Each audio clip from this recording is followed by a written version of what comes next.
Well, that didn't go to planned. That doesn't go as planned at all. Obviously, we lost to Tottenham this weekend. As you can see, I'm back in the dungeon. Um, yeah, it wasn't great to be honest. It was just dull.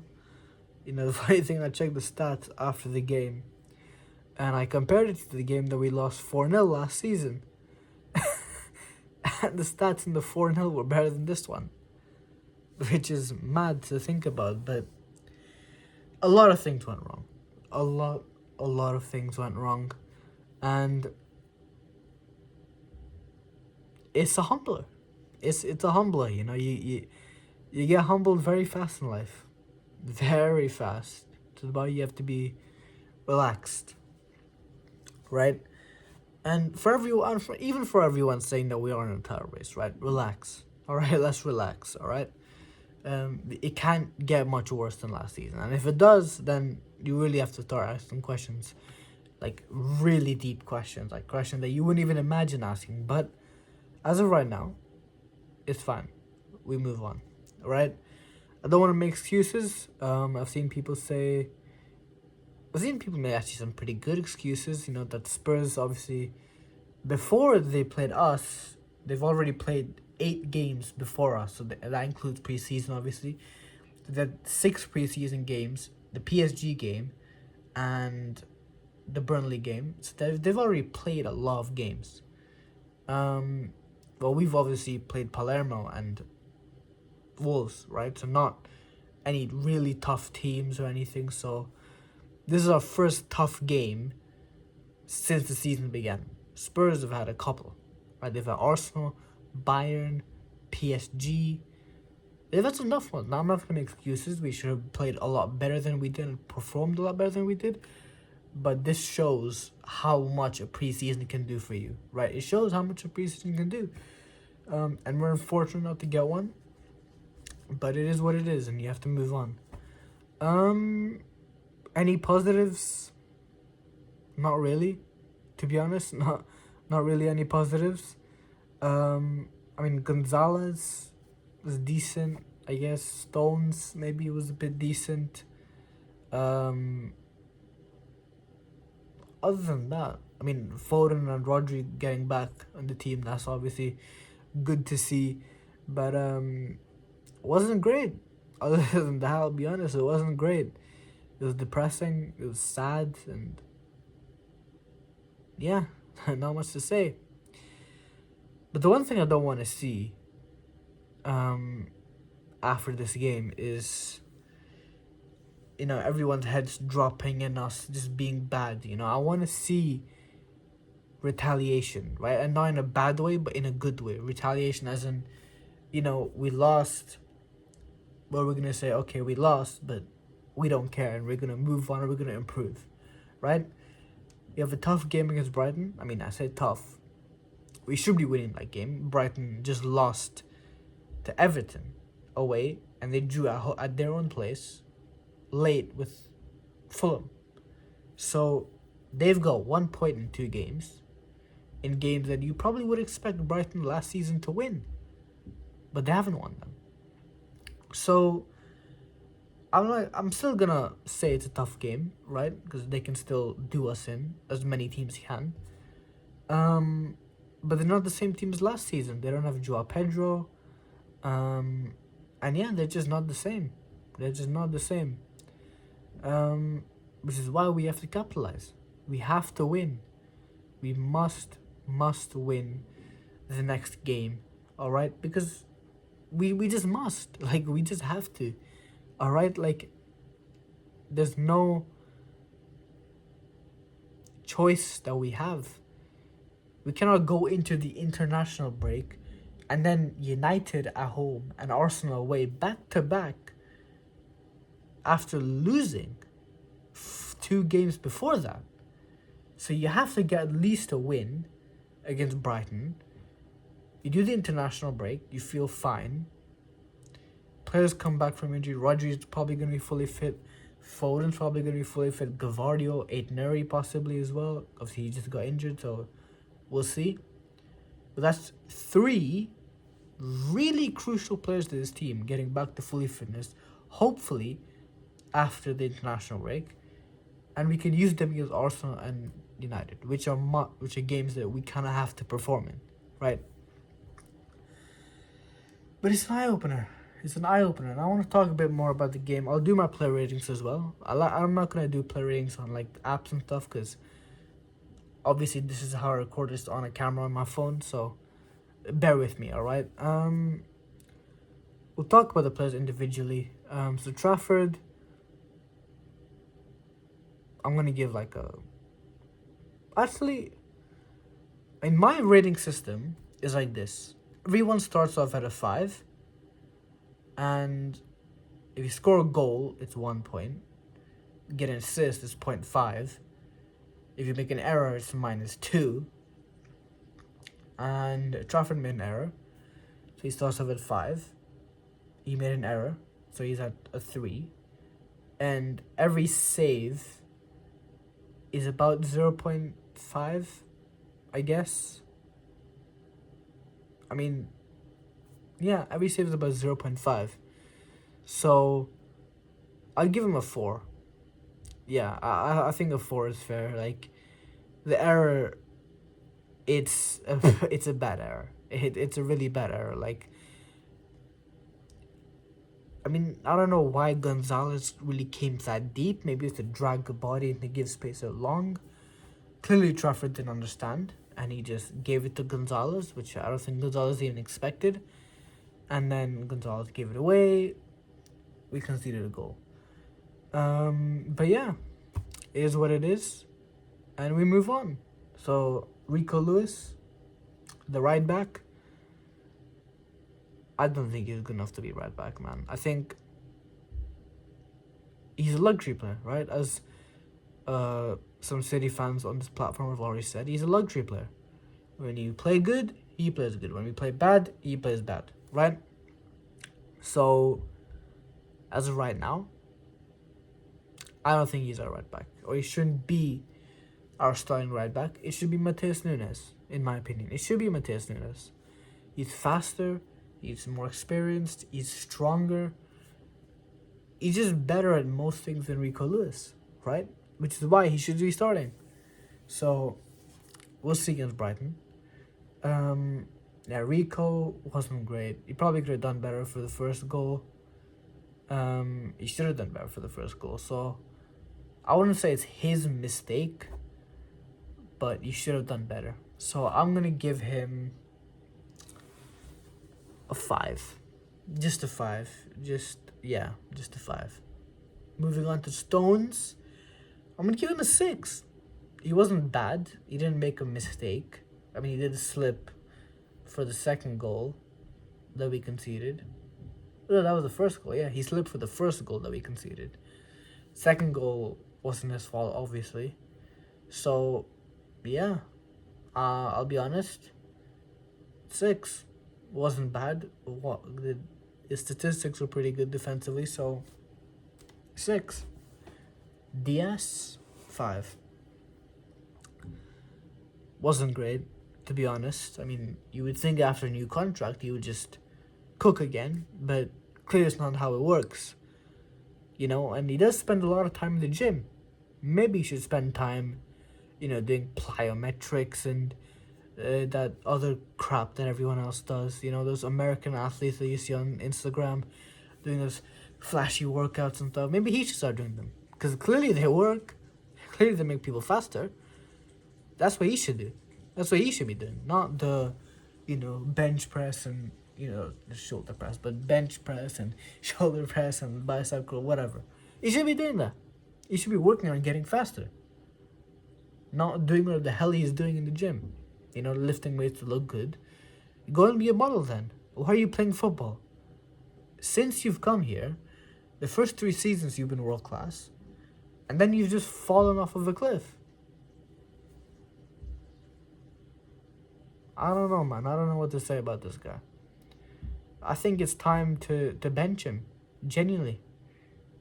I mean, you'll see my predicted lineup for next week, in the next couple of days, but yeah. I'll give him a 5. Nuri, I'm not gonna rate him because he only played like 20 minutes. It's unfortunate to see him get injured because he's a really good player. But yeah, Ake, I'll give also 6. He was good defensively, Ake. But you could see he was scared of getting injured. He wasn't running at full speed. Obviously, his hamstrings are made out of paper, so yeah, 6. Nico Gonzalez, I'll give a 7 to be honest. He didn't get a goal or assist, but he was our best player. 100% our best player on that pitch. 7. And I'm just gonna move on. Reinders, 6, no, 5.5. Wasn't great. You know, after last week, you would have thought he would have been perfect, but I would have given a 6 to be honest. But that one chance where I think Haaland wins it back and he gives it to Reinders, all he has to do, right? All he has to do is get the ball, turn to his left, and shoot. That's all he has to do. That is all he has to do. And what does he do? He flicks it over to Ryan Cherky, and he doesn't even reach Cherky. It goes out for a goal kick. He was literally open to shoot, and if he shoot, he would have scored. And we could have possibly won the game, or maybe even gotten the draw. But he didn't. And other than that moment, abysmal. Just got bullied everywhere, and just, yeah, 5.5, I'll be honest. Maybe even a 5, I don't know. I'll give him a 5.5 to be nice, because I do like the guy. Ryan Cherky. I was extremely furious when he got subbed off because, yes, he might have not had the best performance, but he was the only one you could see on the pitch that was trying to do something, you know? The only one. And even the second half, like, he didn't look bad when he was playing. He didn't look bad. You should have, if Pep did anything, you should have started Bernardo and then brought in Cherky at the 50th minute or 60th minute. But instead, you did the opposite.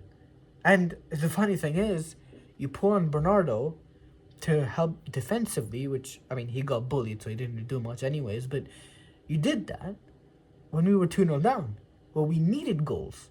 So you took off the most creative player we have to put on a player that can help defensively, which he didn't, and we still couldn't score goals. So another bad substitution by Pep. What can I say? Cherky, I'm going to give a 6 because he was the only one that tried, right? He was the only one that really, really tried, and you have to give him props for that, all right? So I'm going to give him a 6. He should have done better. Like, he did misplace a lot of passes, but I'll give him a 6. Who else? Bob, 6.5. I mean, it was also him and Cherky were the only ones that were really trying to do anything. So 6.5 for Bob, but he didn't have a great game either. He really did not have a great game.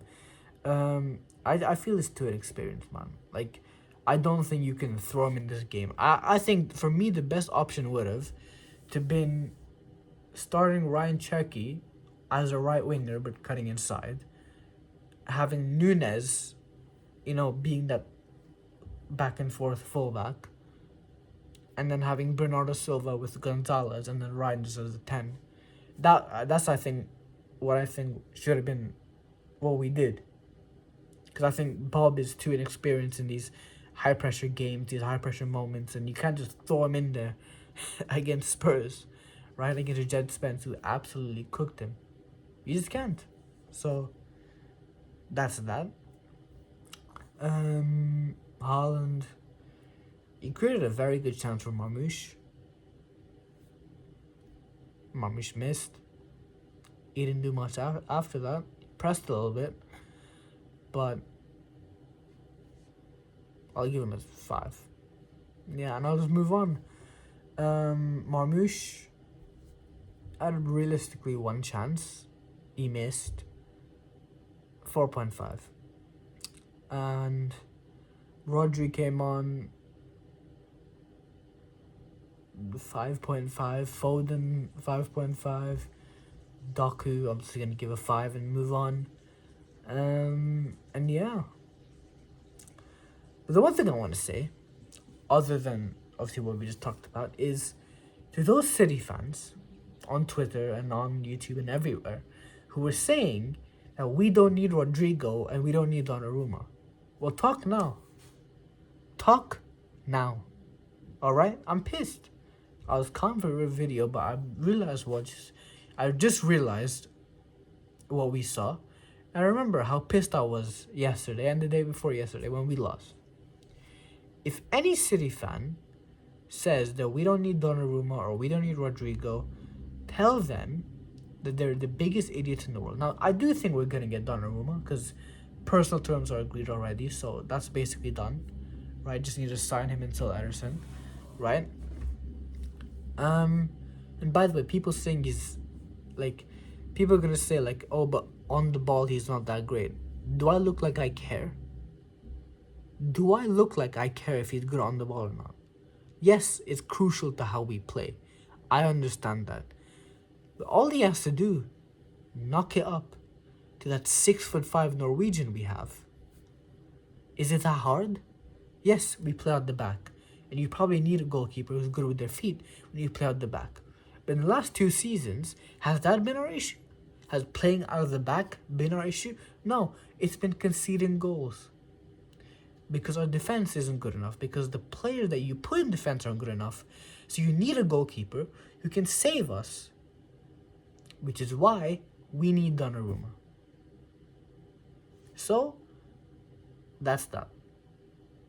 Moving on to Rodrigo. Marmoush, great player, love the guy, not a left winger. You play him as a 10 or a false 9 next to Haaland, he will cook everyone. You put him as left winger, and I'm telling you right now, he will stink up the place. And that's not his fault, because he's not a left winger. He's fast, he's decent on the ball, but he's not a left winger. He's not. Alright? He's just not. When we beat Newcastle 4-0, right? And he scored a hat-trick. Do you know where he was playing? Behind Haaland. He was playing behind Haaland. Savia was on the right. Doku was on the left. I mean, I think that's how it was. And guess what? He scored. He scored a hat-trick playing behind Haaland. But you want to play him left wing because, you know, whatever, right? And I put him as left wing and when I did my starting lineup. My idea was you put him as an inside forward, not as a touchline left winger, which he's not. So don't blame me, alright? Don't blame me. But it shows how much we need Rodrigo. An actual winger who can get GNA. And before people say, but he's got 5 league goals, but he's got this, he's got that. The guy, in about 160 games across the last 3 seasons, so about 160 games, has scored and assisted 80 times, or around 80 times. That means he gets a GNA once every 2 games, and he plays out of position. And he has a lot of substitute experiences as well. So imagine what he could do playing on the left wing, in a position that he actually prefers to play in, playing on the left wing, right? On the left wing.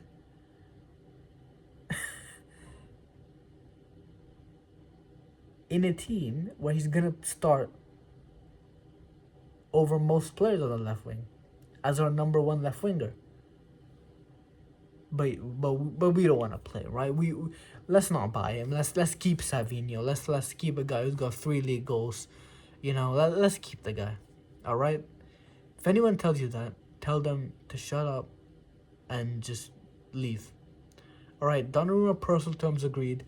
Tottenham are going to bid for Savinho. The guy wants to move. Sell him and fly to Madrid, Hugo Viana, tomorrow.